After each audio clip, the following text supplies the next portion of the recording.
Welcome to Academy of Tone 235, and I broke the high E string. Yeah, I played the E string for you in the last class. Thank you.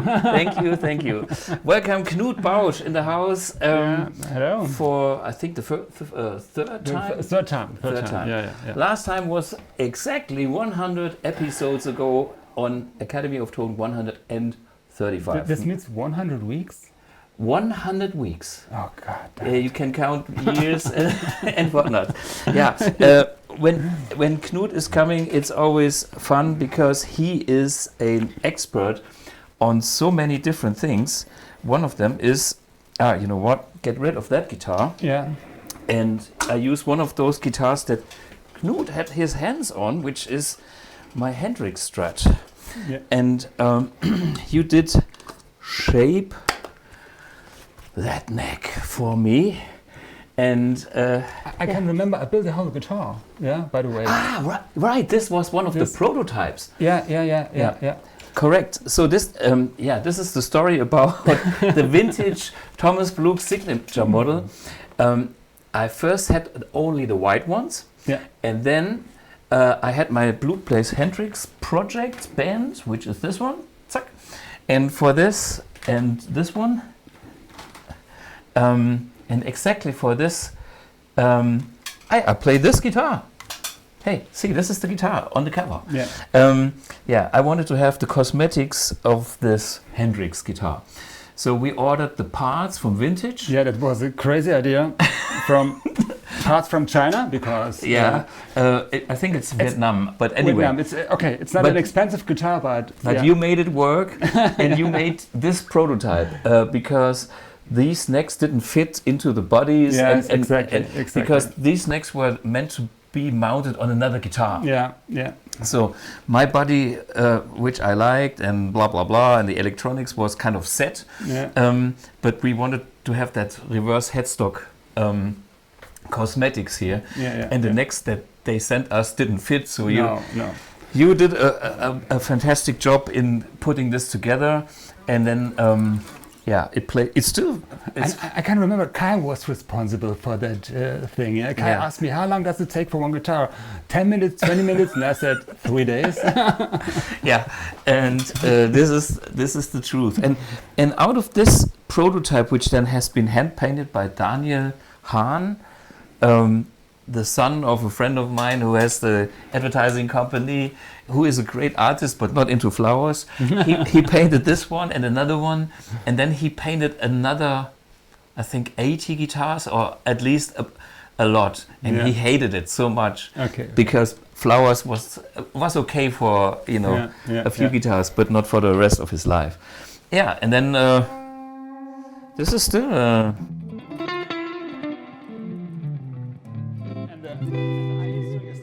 So. On this one, so I continue with this one. Okay. Yeah, so this is one expertise of Knut. He knows a lot about guitars. Your fret job, by the way, is still fantastic. What is the secret about your fret job? Are you reducing the radius a bit or flatten it? I mean, when I started the job, we have close ties to Hughes Kettner, and of course, and I was there for, I think, 15 years doing the freelancer job at the music mess in Frankfurt. And one day Ralph asked me, can you check out our guitars? We have a new brand. You only have to check it, and you have to tune it, you have to play it, and then tell the guys this guitar can be shipped or this can't be shipped. And so I said, so I started, and the next day I said to Ralph, well, not so good. Doesn't work. So I learned the whole shit by doing. So I had no expertise, no knowledge. But the thing is, whenever you started, I don't know, but suddenly I picked up guitars that I really enjoyed. And then we kind of connected, and I said, hey, can I get another one just as good as the one that you just did? Yeah, because I'm a player, and I like exactly. Like very comfortable guitars. I like comfortable necks, so I took the tools, and somehow it did work. And this is, by the way, this is not what is this guitar?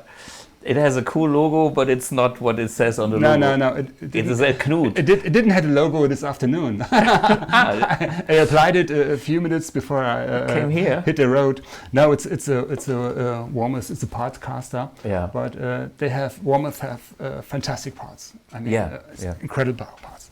Look at that neck. I mean. Ring that neck. Yeah. Fantastic. Beautiful. Yeah. So when it comes to guitars, you learning by doing. Yeah, exactly. And then also you had, I think, at the first time you came to the Academy of Tone, you had your pedalboard, because Knut is somebody who understands MIDI. He understands a lot of the modern technologies, and as you are a gigging musicians with musicals, what have you played just recently? Jesus Christ Superstar.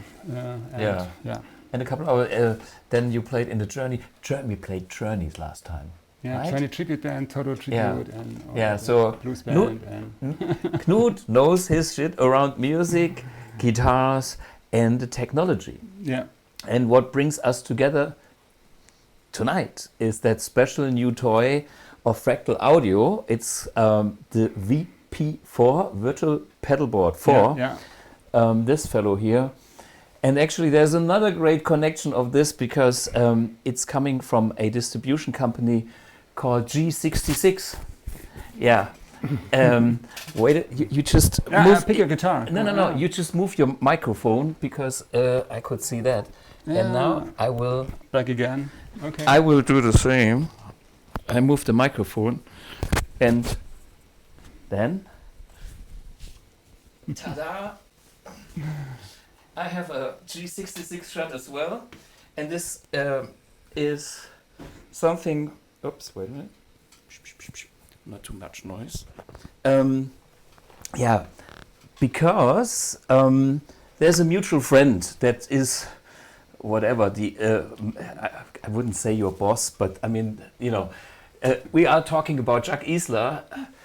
He's quite a character in the industry. Yeah, I know Jacques for, again, decades. Mm-hmm. This goes back to my very, very first years when I was like 20, I don't know, 20 something, 22, 23. He is Swiss, and he was having a distribution company in Switzerland. Yeah, exactly. And he had a huge success with the ADATs. Okay.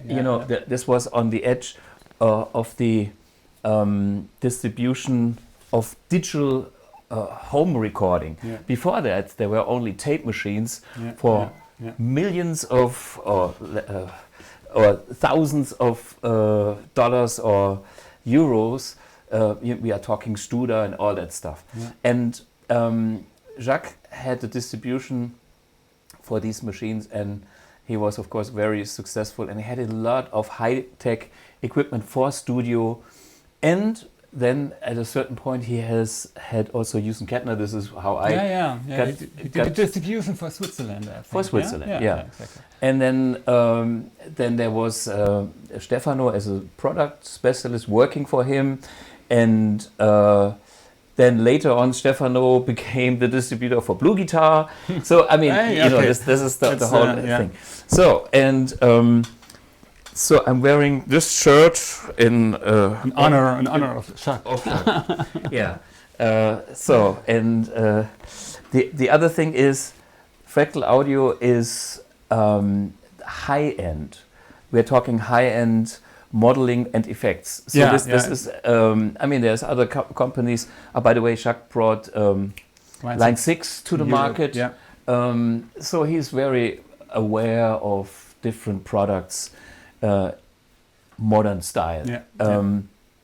So, and he was probably one of the first ones who supported the selling direct thing, not going through the stores. Yeah. Including all the structure and the service and product specialist like yourself. So there's super many connections, and Virtual Pedalboard 4. Give us the story. And by the way, thanks Jacques for the t-shirt, and thanks even more because I get one of these as a present for Christmas. Cheers. Fractal. Oh, cheers! Yeah, cheers. Yeah. This is not sponsored. Wrong brand. Not yet. No. So Fractal Audio is well known for the modelers. Yeah. And you're not a digital guy. You don't like it that much, but once you did one, Sentera. Yeah. We also know. I've worked on a digital amp. Was this the time when you worked for Hughes Kettner? Yeah. So I spent 5 years. Around the 2000. 2000. Yeah, exactly. Yeah. So I was always looking for a digital amp at that time because I played Line 6 before. The first was the Axis 2. This was their first. 112. The stereo combo. At least I know it as a combo. And I can remember I read the handbook and there was a name Jacques Isler. Okay. So and it was okay, but not quite there. So then I played a year later. I played a Flextone. Which was their second generation. Yeah, it was pretty easy because I only had knobs like a real amp. And I can remember we had 2 stacks in the van for our band. So we played that for about a year. And then after 1 year, in autumn or winter, we played a gig and both amps failed on stage. So we finished the gig somehow, and then the next day we opened the enclosure, and there was rust everywhere. Oh, everywhere. So we took the amps and drove it to the junkyard, and that was bye bye. And then in between, I played all tube amps. You played Marshall, then you played Hughes Kettner, then you played Amp1. It's still there. So I played a lot, and I played also for fun. I remember in St. Wendel, which is Hughes Kettner hometown, I played in one of the bars. I played an Engel amp just for fun, and Gully, the singer, was killing it with his Coke. What was it? Coke and some alcohol in it. What was it? Jackie Cola. Jackie Cola, yeah. And I still remember what happened when the Jackie Cola went into the Engel tubes. It has nothing to do with Engel in hot tubes. So, and then the biggest thing was to clean that amp because the Coke is so much sugar. Yeah. So, it was all everywhere, explosion. And I think I spent a day cleaning that amp from Coke. Yeah. So at that time I was looking for a digital amp, and then the Sentera came up. And the reason why, we played a lot of gigs at the time, about 100 a year. And all gears, it suffers. Yeah, when you play the tube amp after 2 years, you have to do maintenance, you have to change tubes. And that is very expensive. Yeah. I can remember I had a Marshall blue. That's 25th anniversary. Yeah, exactly. Blue gold. Yeah, it was brand new, and I took it to a gig, and the sound was not that good. Yeah. And so I turned it up. It was too loud, so I took the Marshall power brake, and I played 2 hours with the Marshall power brake. Yeah. And the last song, I could finish the song, but the amp was blown. Okay. And so the reason is maintenance. And so the Sentera was quite a good amp. I missed some high end here and there. Okay, yeah. I'm usually known for being the guy that designs amp with a touch too much, high end, but maybe it was the cabinet. Yeah, who knows? Yeah? Hey, there's one little story about Sentera and the cabinet. The combo, there used to be also a head, but the combo had special speakers, vintage, like Celestion speakers, with special membranes. Okay. This was the day when I discovered that lightweight membranes did something, because in the early days of modeling, me coming from the real tube amps, I was missing something, aliveness, and I was trying to cheat by using better speakers. And today these Sentera speakers are super sought after. especially in the metal scene, because they have the lightweight membranes, which is faster. Okay. Yeah, so if somebody has a Sentera, keep the speakers or give me a call. I would like to have one back. For some reason, I don't know where my Sentera is. I probably have given it to somebody, and the usual thing. But anyway, these speakers are special. Yeah. And but we did use the tops and standard V30 cabinets. Ah, yeah. So, Okay. Yeah. Mm-hmm. Yeah. So and then I switched back to the Triumph Mark II and Mark III, and then one day Bernd Kills called me, and Bernd Kills. I mean, I know Bernd Kills for many years. Quite a year. Are you from the same? No, he's from region? the Hunsrück era. Yeah. But I mean, you are from Freisen, which is kind of from Saarbrücken standpoint towards the Hunsrück. It's about an hour. An hour drive. Yeah. Not because of the distance, but because of the poor roads. I actually just spent 3 days with Bernd Kills recording some tutorial. So and there's a funny story about Bernd. We taught at the same school, and there was a funny competition between Bernd and me. Who has the newest gear? The newest gear. I thought who plays faster, because Bernd is in, or was into this fast. Yeah. I can play faster. It was funny that I called him, "Hey Bernd, I have the new Ibanez guitar." Ah no, son of a! And our colleagues, they made fun of us. But so he called me and he said, "You have to try the new Fractal Audio FX Ultra." It was around 2007. That was the rack mount device. Yeah, the first rack mount. And I said, "Oh, Bernd, no, I'm done with digital." And then he called again, and he called again. And one day I bought one. I said, "Okay, who cares? I mean, 30 days money back guarantee." You can try. So I bought one, and I said, "Wow, that's crazy. It's really, really good." Out of the modeling devices that I know, and probably about all the digital gear, I think the quality of Fractal is about the best. My experience is I was giving a class, and somebody had one of those, or the rack mount number 2. What was the XFX2? 2. And then I went into all the parameters, and I spent the whole day, and I dialed in a very good tone. So I got there, and to me there's the discussion always about capturing versus modeling, and I believe when the modeling is done right, I prefer that.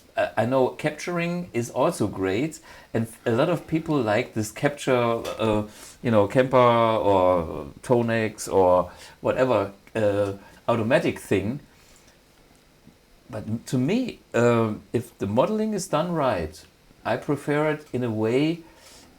For me, it's closer to the real deal. Yeah, so because capturing is a snapshot, and by the way, I have nothing to capture at my home. Well, I have a lot, and I tried some, but the thing is, okay. So and then I said, Bernd, well, that's a good advice. I will keep it. I will play it, but then it was still a long way, because there was another problem. Should I go into a tube amp with a real cab? Should I go in ears? Should I play wedges?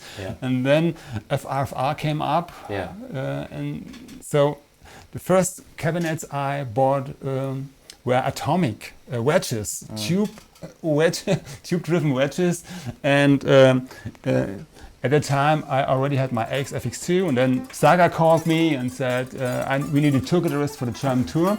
So I took so I took the XFX2 on stage with my 2 atomics, and the atomics they had no chance against the wedges on stage, like turbo sound wedges on stage. So it was just for the picture. So and that was the time I said, well, I've done with analog, because it delivers so much. And after the show, the front of house tech came and said, "Wow, what a sound!" And it's I don't have issues with the volume on stage, so it's perfect. And then I said, "Yeah, the modeling is my way to go." Mm-hmm. I still have to look for a decent cabinet, FRFR, or a good wedge. I think there is some room for improvement. Yeah. But with your cabinets, it's fantastic. Mm-hmm. Yeah, studio monitors, you're done live. In-ear is the way to go. So all the way from analog to digital and to fractal audio, FM3, AXFX3, FM9, and then suddenly the VP4, which is more a tool for analog players. Exactly. And this is, maybe you have seen me talking about this the first time at Guitar Summit when it was illegal to make videos. So I kept my video back, but I have played with somebody that had one with everybody knew it that day. Yeah. So people called me and said, "Hey, that's a new fractal audio device." Yeah. So of course, and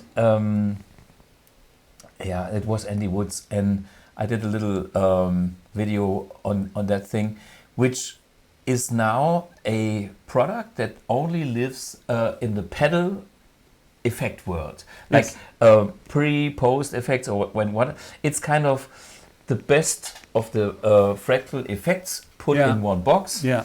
And as we can see, it's like almost the size of an Amp1 or the same. I don't know. Almost. Yeah. Let's have one just to see what. Okay, it's a bit wider, but it's like very close. So super nice combination, and this is what you have put together for tonight. I mean, it was the first time I played an analog amp 3 months ago. No, 3 weeks ago actually. Yeah. Because when the VP4 arrived, I said, "So what to do?" I mean, I have the XFX3. There's plenty of effects in there, so there's no need for additional effect device. Sure. So I said, "Yeah, okay." I will back. take the Amp1 and play it, and then I bought a Fender amp to go all the way back to the old days as a pre-device only. Yeah. And it makes a lot of fun. Sure. It makes a lot of fun.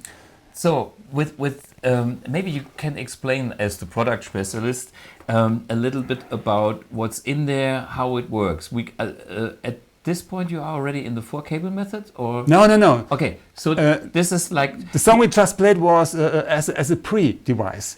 So you were only using the clean channel of the Amp1 and the drive pedals and all the delay. coming from this. Yeah, exactly. Okay. Just give us a few sounds so we and then we can talk, options and things. But the clean sound. I mean the VP4 or VP4 for our German customers. VP4. As the name says, you have 4 effects simultaneously. Mm-hmm. Yeah. Mm-hmm. Most pedals, most devices only have 2. Mm-hmm. I don't know a pedal in this quality that has 4 effects simultaneously. Mm-hmm. I don't know. You? Maybe? Well, what about the HX? What is it? Line 6. I said in that quality. Not in this quality. I mean that's the point. For me, curious, what kind of processors does Shark DSP? You don't know. I don't have no clue. Okay, me neither. But I would be curious. But I'm not a digital guy. I cannot even judge. Yeah. But the box is ultra high quality, and I know some of the units because I get hands on eventually, and I'm always blown away by. I can tell the reverb. If you have a reverb, then you can tell not only the algorithms but also the density and the smoothness of the reverb, because that needs a lot of processing power. Yes. And that's something where I can tell that a unit is high quality more than with other things. There's a few tricks that I know I can do. For instance, like an Amp1 reverb is bad quality only with character. Yeah. I admit that, but this is high-end quality. Yeah. And then, but let's start with the drive pedals. But because normally digital drives, come on, digital drives is won't work. Yeah. But this they work. seems to work.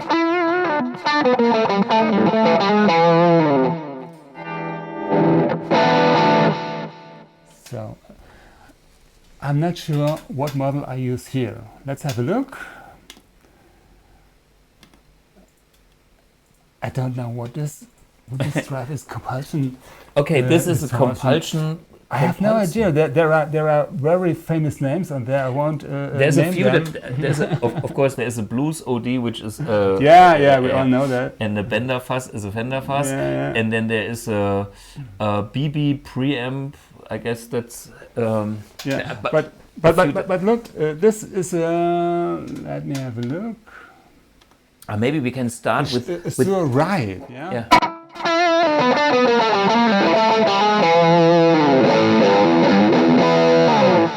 Okay. Your amp is clean right now. Can you do like a bypass just for the fun, so we see how the amp sounds?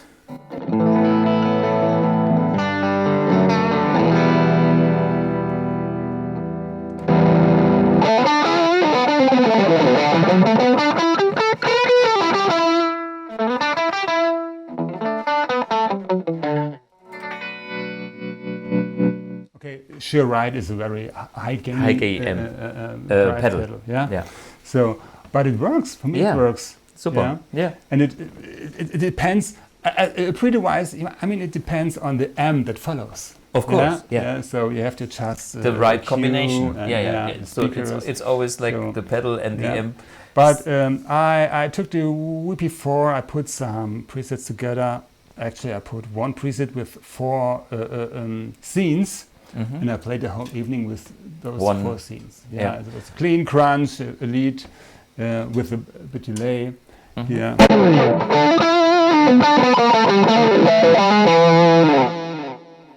And there's the delay. Mm-hmm. Or something like this.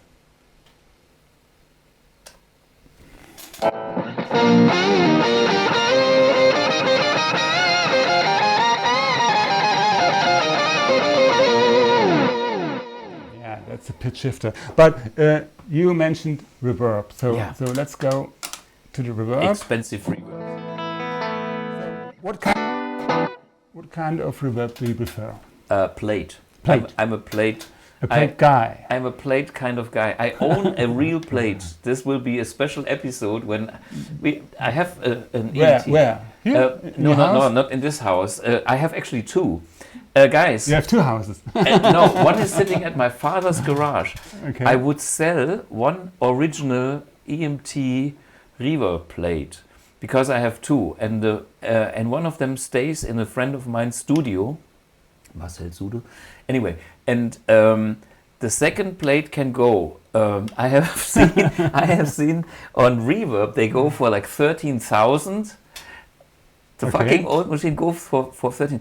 I have 2 versions. I have the stereo transistor version and I have the mono tube version. Any of these versions, one can go because there are kits to get the other one. So I will keep one and have both options, and I will sell the other one because I don't have a studio in that kind of thing. But there is definitely somebody in this world. If you want that, it's about big as a table tennis. It's heavy, so you need to have 4 people, and this is the real deal EMT 140 plate.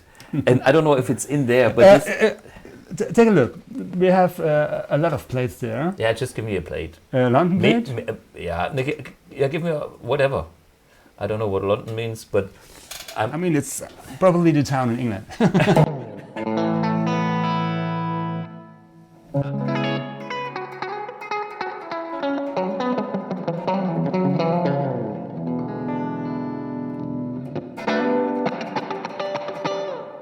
Yeah. Do you have a little bit? Wait a minute. Medium parameters or medium, yeah. Which I like better. Yeah, and then make it longer. Then we look at the tail. Okay. Because this is the hardest thing for reverb algorithms. And then you have to make like a snap, like a slap bass.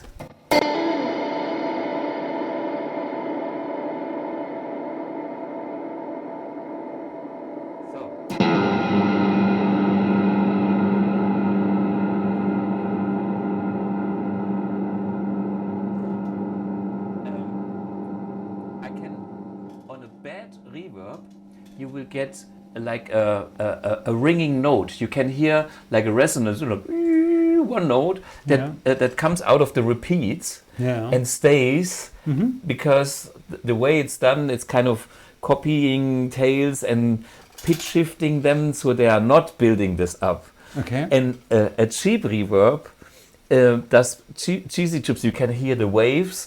Like, it's a copy of a copy. Yeah. And this is kind of very smooth. This is how you can tell that the quality of the algorithm is very good. Yeah. So this is and so you're satisfied? I'm satisfied. Yeah, I can tell the quality is good.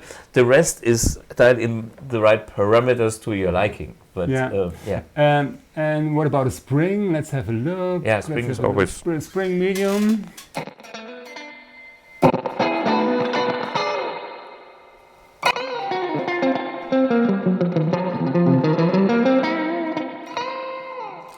May I have the?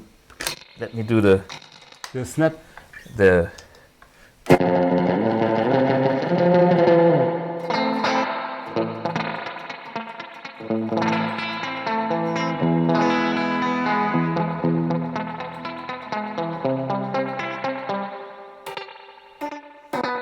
So let me explain what's the critical thing about a spring. I call it the boing. And it is an effect that happens like when you throw a stone on a frozen lake. And there's this noise of boing. And listen.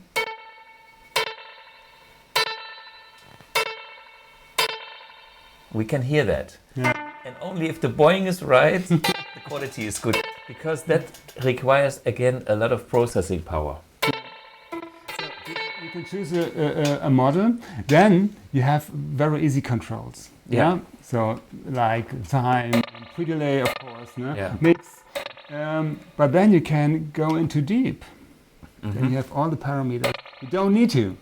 Of course, but it's in the second page and you have options. But it's there. So Thomas Blug would like to dial in some Of stuff. course.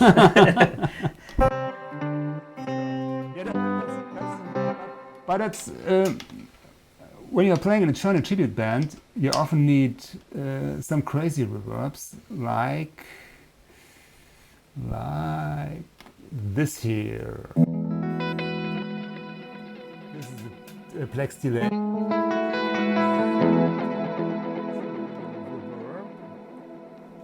That's the Plex reverb.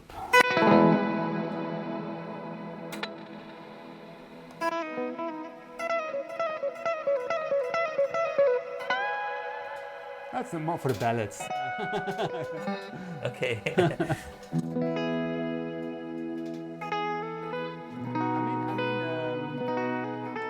It's fun to play. Fantastic. Yeah. Yeah, we can make a quick easy jam.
like this.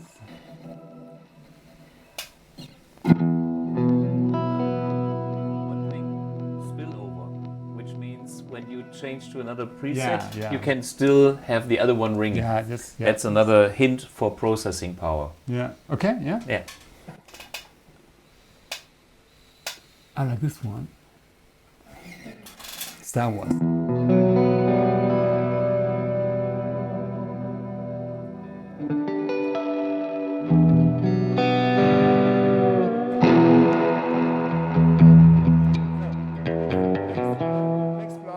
Is crazy reverbs and shimmer reverbs and delays, but also delays with pitch effect. Involved. Yeah. So the layout is you can have like up to 4 different effects. Yes. Yeah. And you can assign them to the foot switches, like on pedals. Yeah. Or you can have presets, I guess. Yeah. Or how is this managed? Pretty easy. Look, right now we have a drive, pitch, delay, and a plex delay. So, and here you have a pitch. So we change that to whatever you want, tremolo. Yeah. And so basically, what you have on the pedal board.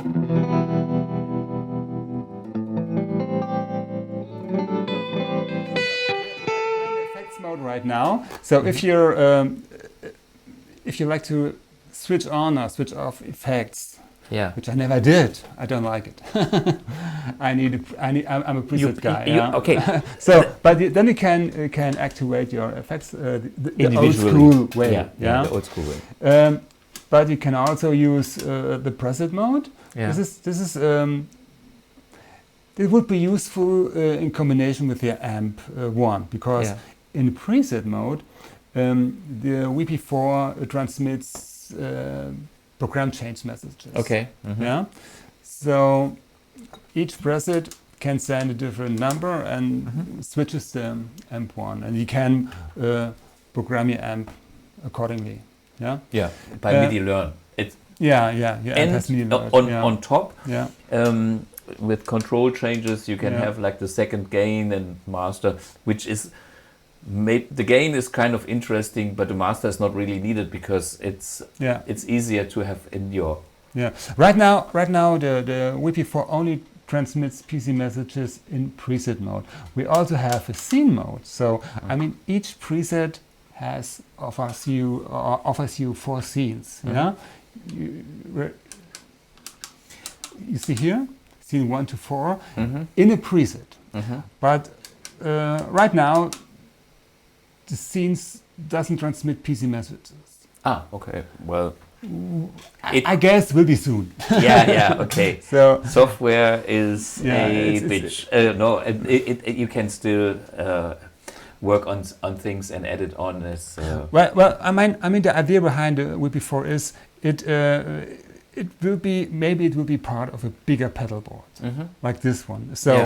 And pedal boards normally have a MIDI controller like this one. Yeah. By the way, it's a fantastic MIDI I have seen this the first time at the Guitar Summit too. And this is one of the most advanced MIDI controllers. Yeah. I mean, for many reasons. It uses the Lele switches. Burkhard Lele, kudos. Second, it has a nice display, the big one here. I mean, I'm talking about this one here, the silver one. It's silver like the Amp1, so it makes sense.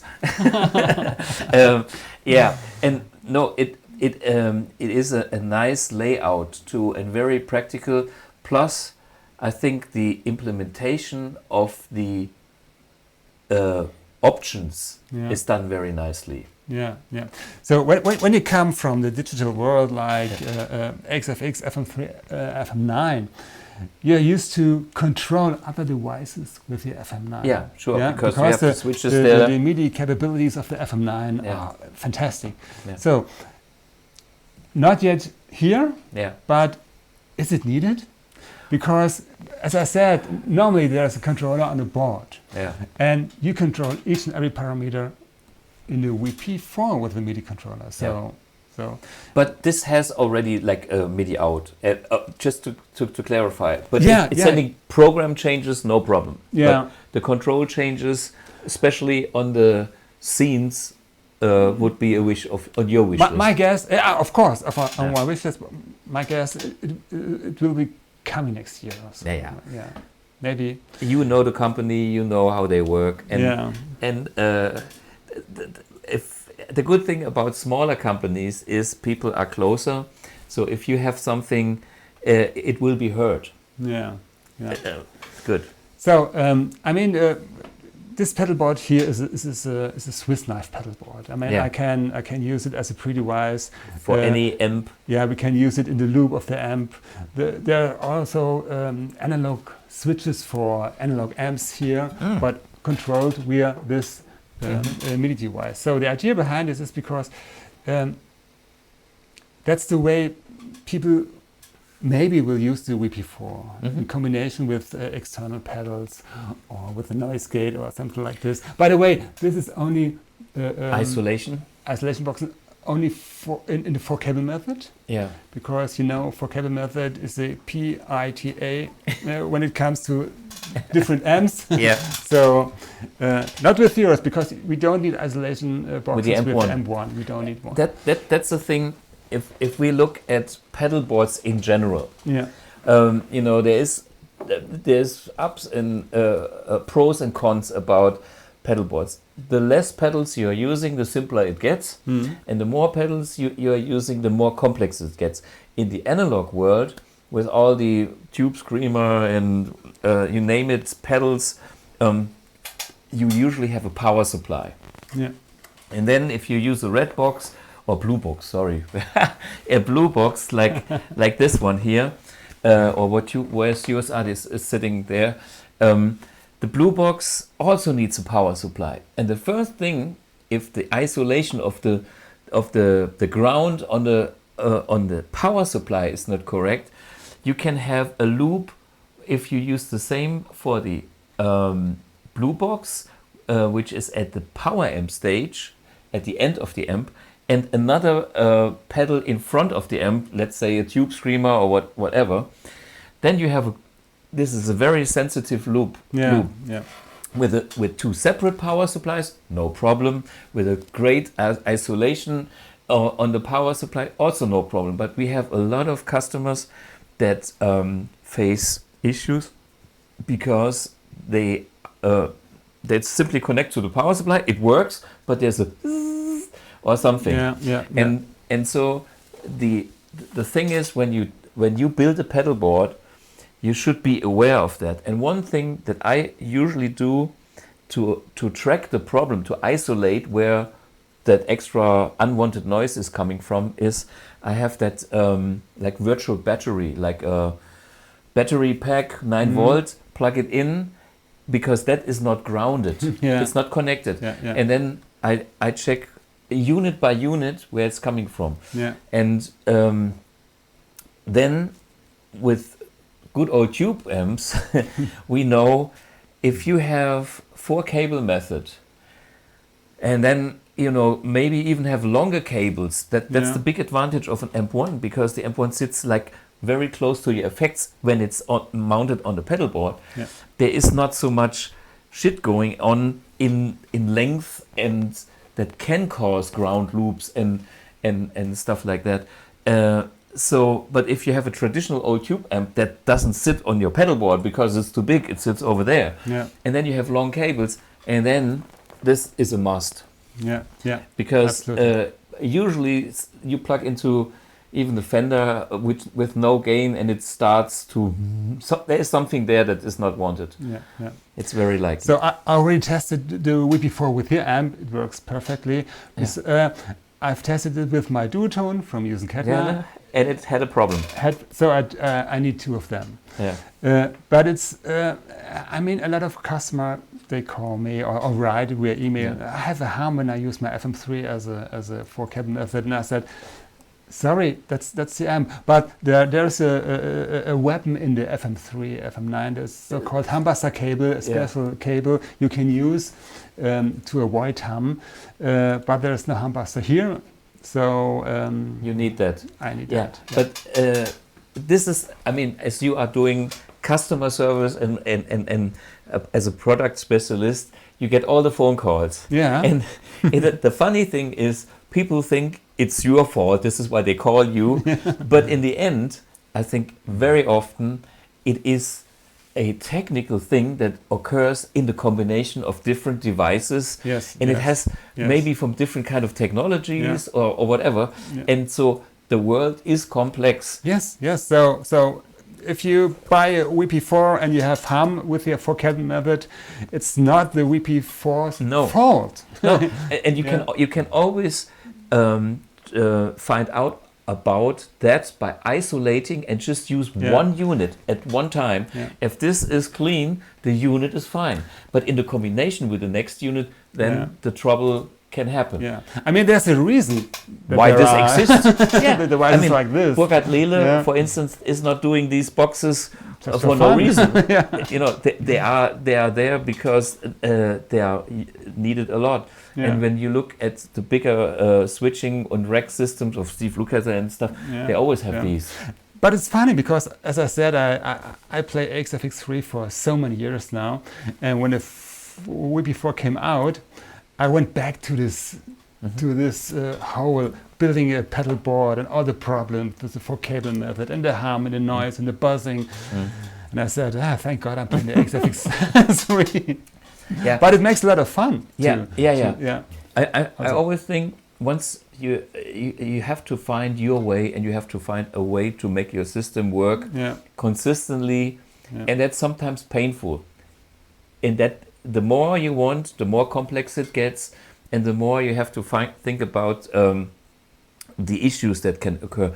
And once your setup is working, live with it, because don't touch it. Don't touch it. Never change a running system. You know, this is.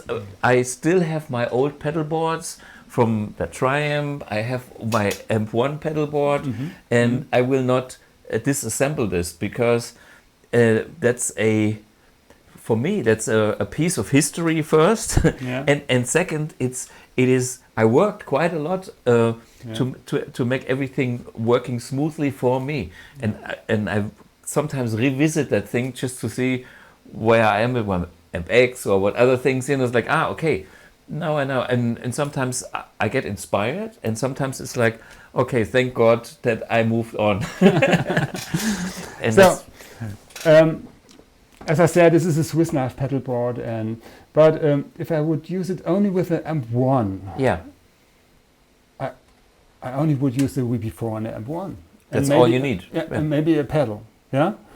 Because, as I said, in the preset mode, this device can switch to Amp1. Yeah. You have a pedal. You can connect 2 pedals here. Sure. For wah-wah and everything. Are these now connected, or is it just mounted, not yet assigned? No. These are connected to the Matrix, because I took those because they are capable of MIDI over USB. So they connected via USB here. Yeah. Yeah.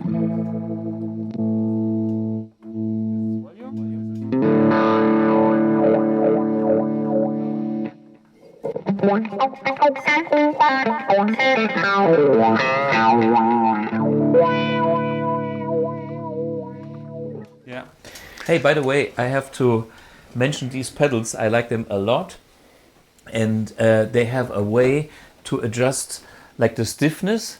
They're using a magnetic construction, and I work with this guy for the BluGuitar pedal as well. Okay, and to me, this was the best I could find on the market, because no scratchy ports. It's magnetic sensor, very many options, and a very smooth mechanic that can be adjusted to your liking. Yeah, but they're very expensive. Sure. Very expensive. I mean, good things can be expensive because it's also made in Germany. Yeah. And I have normally I use with my XFX3 I use the Fractal EV2, the big pedals. Yeah. They're somehow the size of the old Ernie balls. Yeah. You are almost 2 meters. What was it? 93. 193. Yeah. And of that size, what size of shoes do you wear? 12. 12. 12, What yeah. is it? 47, 46? 47. Okay. Yeah, yeah. I'm a But I also 42. use the smaller ones. It works. It's Yeah. no problem. So, Okay. but this is an analog pedal with a but it's very good quality. Yeah. So, and the reason I took this for this pedal board is because the analog connections are still free. So I can add 2 analog pedals, Yeah. and then it sums up to 4 pedals. Yeah, 2 Okay. How analog many pedals do you usually play with? Two. Okay. 2, yeah. Okay. Okay. Yeah, Yeah, yeah. okay. But it's about having options. It's always a volume pedal, always a volume pedal, and then maybe for, of course, for wah, but Yeah. also for blending in effects, Yeah, blending sure. in out, Like or effects a mix. whammy or something like this. So one is still a fixed volume, and the other, well, it depends. Mhm. So yeah. So but the most important part of this device is the quality of the effects and the number of effects, because Yeah. there's. Let's have a look here. I mean, it's. Let's go back to the. This is, by the way, preset mode, Yeah. scene mode. Scene. Yeah. That's the effect categories. That is the bypass on/off. When you go into the wah-wah, like for instance. So you have wah-wah. Yeah. So you and can. how you select a wah-wah pedal? Is there a choice of different wah-wahs? Yeah, sure. Yeah. How you Press- get there? You press enter, Yeah. and then let me have a look. So I was. Wah-wah. I think Enter. Wah-wah, enter. You're Yeah. in the wah-wah. You press enter, and then you have Yeah. this list. Okay. Color tone, cry, baby. Fazell, funk. Yeah. Yeah. Yeah. That's nice. Yeah. And then compressor also. Plenty of options. Yeah. JFET. All the. Yeah. That's cool. Yeah. And then we have the delay Section. And where's the It's here. There, here. Yeah, ambient stereo, A analog lot of mono. delays. Yeah. Tons Delays. of delays. Delays are exciting, so you always Yeah. have to have. So we have delays, you have drive, you have Yeah. enhancer. I wouldn't offer one slot for an enhancer, but maybe some people use them. Yeah. Filter flanger, gate Yeah. EQs. Graphic EQ. Yeah. What is MG? Whatever. As multi-tap delay. Ah, multi-tap delay. Well, Yeah. that's Yeah, okay. it's amazing.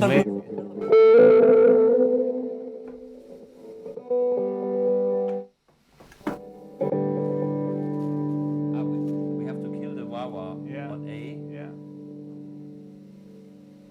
Let's do Flanger. let's do this one. Yeah.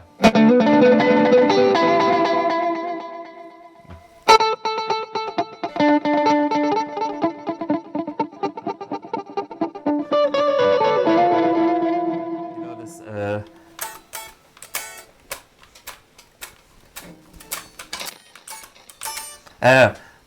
Maybe. So let's, No, you got me cold. I think. yeah.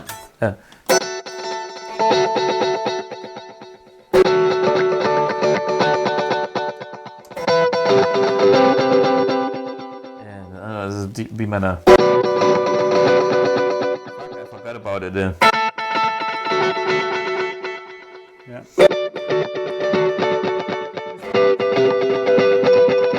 I like this one.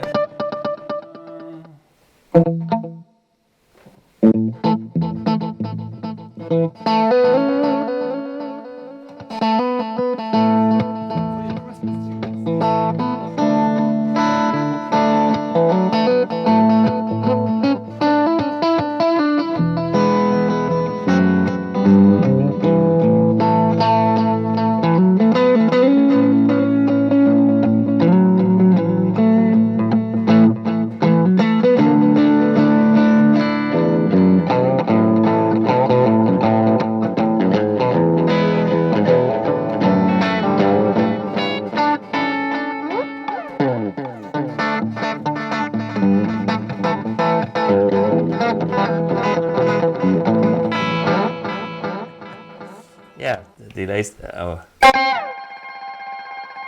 mega tap delay where you can make patterns. You can program patterns.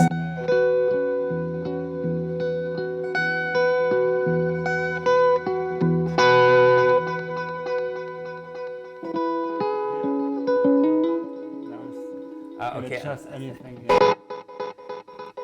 Yeah. So these are the repeats, and then you can dial in the volume and yeah. Okay, I know that thing. So maybe you need it one day.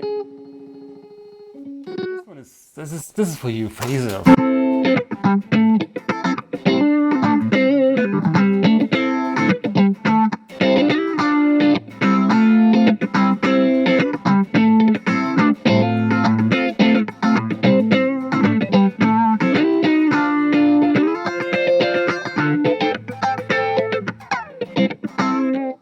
Good phaser.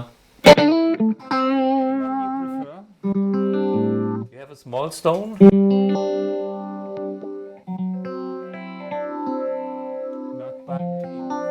Yeah, that's just as a mutated is definitely a Mutron phaser.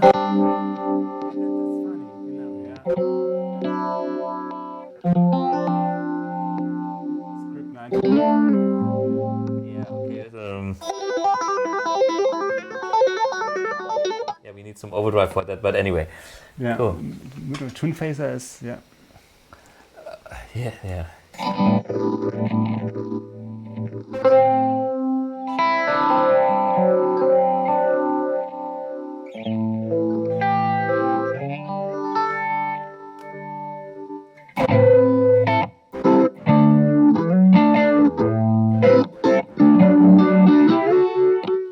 What is naughty rock?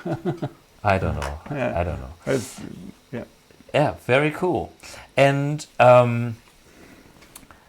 let me see the back of. This is hard to show to the camera. Yeah. Wait a minute. Maybe I have one try. Maybe Lucas can get.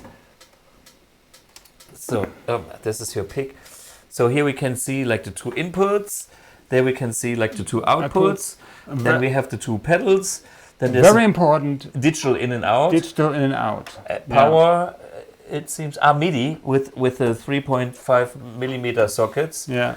How is your experience on these sockets as being accepted in the market?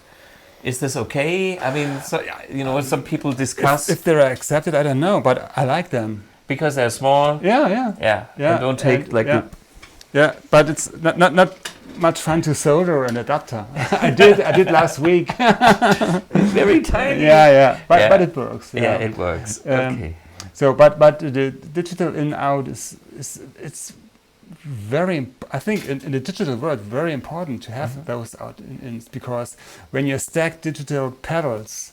Of course, then you always add latency. Yeah, because it makes no sense in the digital world to go analog and then go back to digital. Yeah, that's useless conversion. But that's what the players do. I mean, there are. I saw so many pedal boards with 10 or even 15 digital pedal boards, and they are daisy chained. So, and I said, this is 50 milliseconds of latency. Yeah. Remember when we met, I think a year ago, 100 episodes ago? Yeah. Or maybe in between, I don't know. Yeah. And we had that latency discovery discussion, how important that was. And after that discussion, I'm always about latency with my Blueback. I came to Bernd Kills. Yeah. And it happened just because of accident that we started to talk about latency, because it's like, it's pretty good, and what is this? It's not so good. And Bernd goes, anything that is lower than this is okay. And then he got totally crazy, and I showed him how to measure the latency just with a recording device, having a spike, a click, and then send it through the pedal.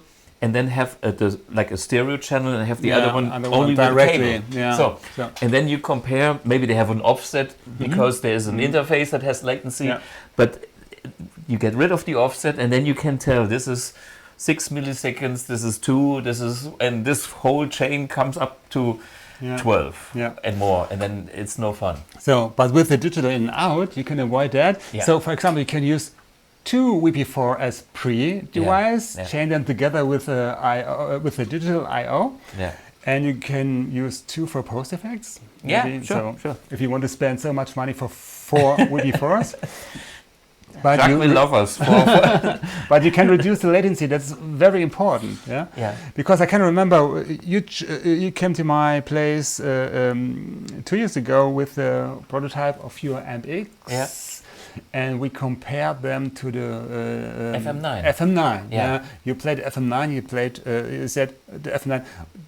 This has latency. Yeah. Then you played your Amp1. You said, "Oh, this has latency too." And it was your audio setup. It was the monitor speakers. Yeah. Because the very high class speakers. Yeah. With the frequency, what is it? Crossover. A FEAR filter added 6 milliseconds of latency, which is great for if you're just listening and are a sound engineer. But for the playing experience, it's getting a lot. So I got rid of those monitors and I bought the PCI. PSI. The same as these. Yeah. Which color is yours? Red. Ah, red. Okay, red. I chose the black ones. Black ones. Okay, black.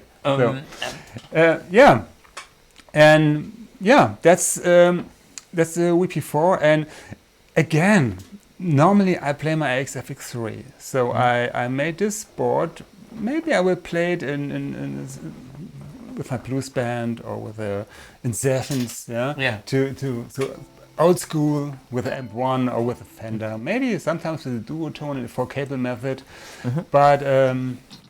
For the most time, I will stick with my AXFX3 because we play in-ears on stage. Everything is programmed and But it's a lot of fun, and for many players like you, this is a great combination. Real tool, because this gives you like the best out of both worlds. You have the analog amp and you have the digital effects.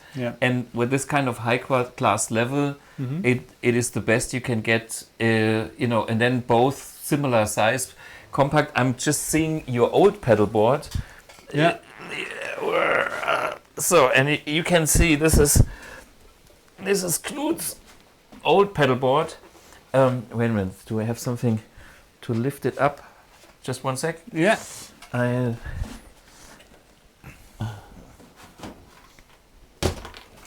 So, people can see that. This was the FX8. Yeah.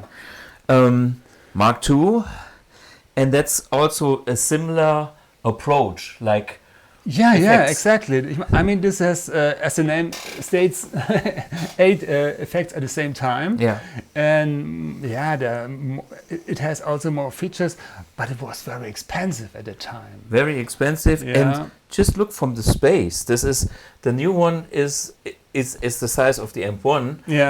And so you save a lot of real estate, and you save also a lot of weight because less pedalboard material, less of this, and so this is kind of. But these FX8 are sought after right now because they're good. I remember it. I once also enjoyed some of the presets, and for me that fractal audio quality coming from the digital side was always very exciting because. Everybody knows that I'm a totally analog nerd. I know. And there's a lot of things in the digital world which I do like, and there's other things where I'm very critical. And only if it's at the highest level, I accept it. This is why we are here, and this is why we are talking, because for some other people, there are I'm happy for everybody that found his own solution.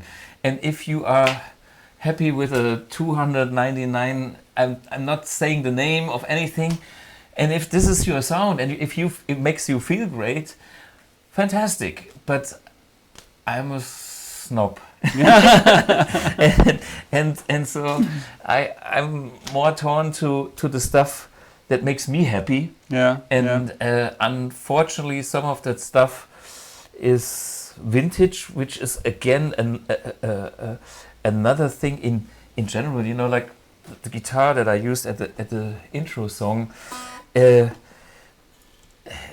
It's if you try to buy something like that, I think Gibson has great guitars these days, but this costs so much money. Yeah. If you this a new 8,000 or whatever, and this is the real old one, but the thing is, it is a really good guitar. Yeah. Wait, yeah.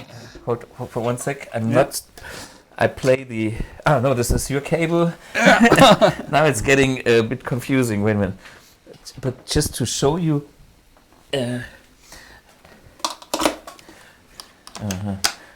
Get rid of. So.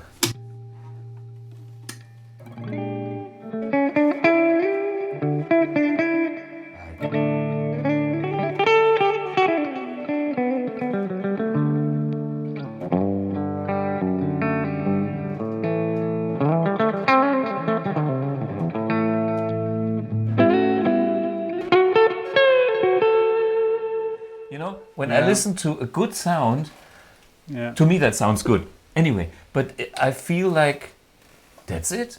I'm not asking for more. Yeah. And that's the same with a good high quality effect. When I have a high quality effect, I'm not asking for anything more. Yeah. You only have a delay as a digital here pedal. This is I'm using. So this is Amp1. This is my reverb. On your big size pedal board, you only use digital delays, and that's it. And the rest is analog pedals. Yeah. Okay. Yeah. This is my my big pedal board that you all know that I played for 10 years. Yeah. So you're not feeling comfortable with a digital drive, but as soon as you have the VP4, you should test the digital drive. I have options. Yeah. Test it because they sound amazing, in my opinion. I'm always open to anything, and I'm always excited by things that are exciting. Yeah. And I'm looking forward, and this is when you use it with an Amp1, you have to choose your effects. Maybe you say, okay, I will ditch the reverb because it has a reverb built in, and so I can use more other effects. It's one option, but on the other hand, is the Amp1 has only one reverb, which is that's the thing. Okay, if I show you the sheer quality. Wait a minute, where's the cable? Wait a minute, I put down there. Okay. So this is how you can tell, like the technical quality of a reverb on the Amp1 is not in this quality range, because this is on the total other side. I mean, this is like the highest possible processing and algorithm, and this is about quick and dirty, but let's say still useful in a way that it's tasty, but I can't compete on a certain level. So when you listen to this,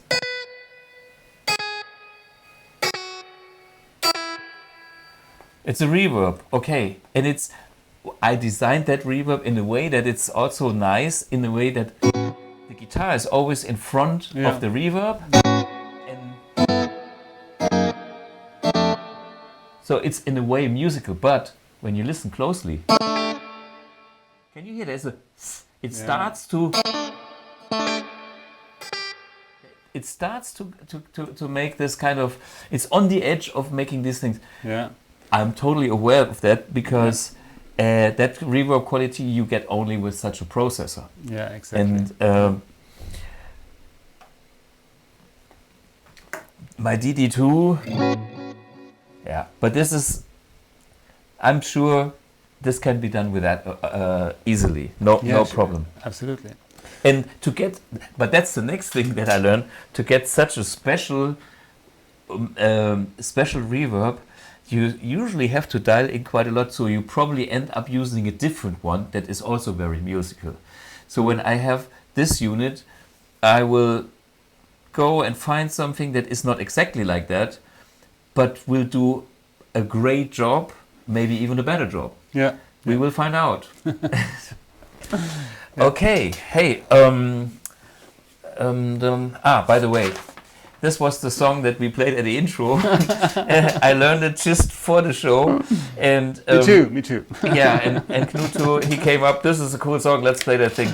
And yeah, basically it can be done, as we can see, but there's two things. There's a 2/4 bar here that is important, otherwise you lose the complete package. Yeah, if you go back for the beginning, check out the song and find out where I fucked up, or maybe not. So thanks for having the lead sheet, because without that I would have gone lost. No risk, no fun, Thomas. Yeah, exactly. Okay, guys, I think we've done for today. I'm very excited with that virtual pedalboard. I will check out the stuff when I have a bit more time, and I'm sure there's always a next episode with Knut, maybe in another 100. We have to do it like 100, 200, 335. Yeah. So count up hundreds, and then you know when to come next time. 2 years later, oh my God. 2 years? Are we still alive? Yeah, maybe. Yeah. I mean, yeah, 100 episodes, almost 2 years, no? You show each and every week? Every week, 52 shows a year? Week? Yeah, it means 2 years. No week off? One. Okay. It's 1 week between Christmas and New Year's, usually. Yeah. I should maybe do 2. Because we have... that's the other thing. We have created so much content by now that you can rewatch older episodes. So I recommend, because now you have seen Knut's face maybe for the first time. If you go back to 135, you can see what we have talked 2 years ago. And what did we play then? I have no idea. No.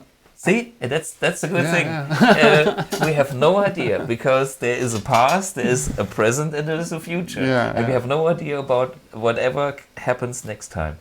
So, hey, thanks again. Yeah. Knut Bausch, the one and only. If you have a Fractal product and you have questions, you will probably end up with this guy on the telephone. Or via mail.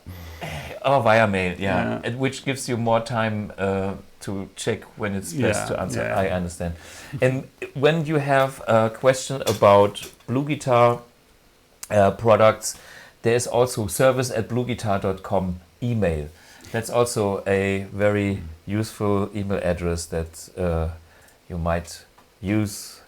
And I see, don't forget to subscribe and like, which I never say. First time in at least 200 episodes that I mentioned this again. And all the other YouTubers have always like, our channel has so many subscribers, and only 48.3% members would hit that button and ring that bell. And now we want to have 0.9% more, so you please Thank God I'm not in social media.